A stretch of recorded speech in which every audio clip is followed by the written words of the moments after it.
Ukitumia akili yako ya kweli kabisa, unatambua kwamba sio sahihi mimi kuwa na wewe. Lakini unajaribu kulazimisha hisia zako madam. Usisahau kwa mimi ni mwanaume. Mwanaume huwa anashawishika kirahisi sana mbele ya mwanamke. Usijaribu kunishawishi hivyo mwisho nikanasa kwenye mtego wako. Please madam. Sahil, sio rahisi kama unavyofikiri. Yaani mimi pia ni mwanadamu. Kigezo cha kuwa mwalimu na wewe kuwa mwanafunzi hakizuilii chochote kile. Hivi unahisi kwenye hii shule nzima, yaani walimu hakuna hata mwanafunzi mmoja aliyetokea kumpenda? Tutakuwa labda sisi sio binadamu wa kawaida.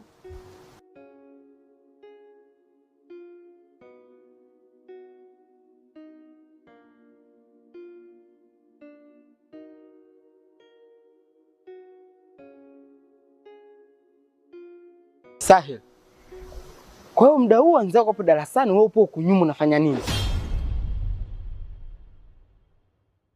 Wewe mkei wewe. Unamuuliza wewe kama nani? Usitumie madaraka yako vibaya. Ondoka! Kwa hiyo madam, Sahil hapa shuleni anachia kunizidi mimi? Wewe unamuuliza nani ya maswali hasa? Usiniharibie asubuhi yangu. Toka hapo. Ondoka. Sawa. Toka.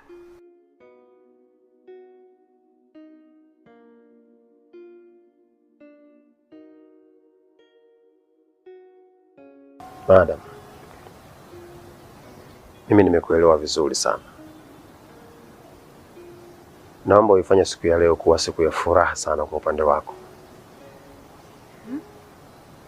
Chemchemi ya amani na upendo, furaha na tabasamu ikatawale siku yako ya leo.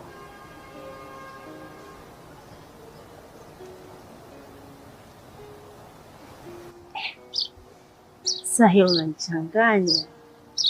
Unamaanisha nini kusema hivyo? Au hii ndio ile siku? Maana nakumbuka kwa siku uliniahidi kwamba nikitimiza jambo lako na wewe utatimiza haja ya moyo wako. Lakini mpaka leo ukawa kimya. Basi usiniambie ndo leo mimi jamani. Usiniambie Sahil.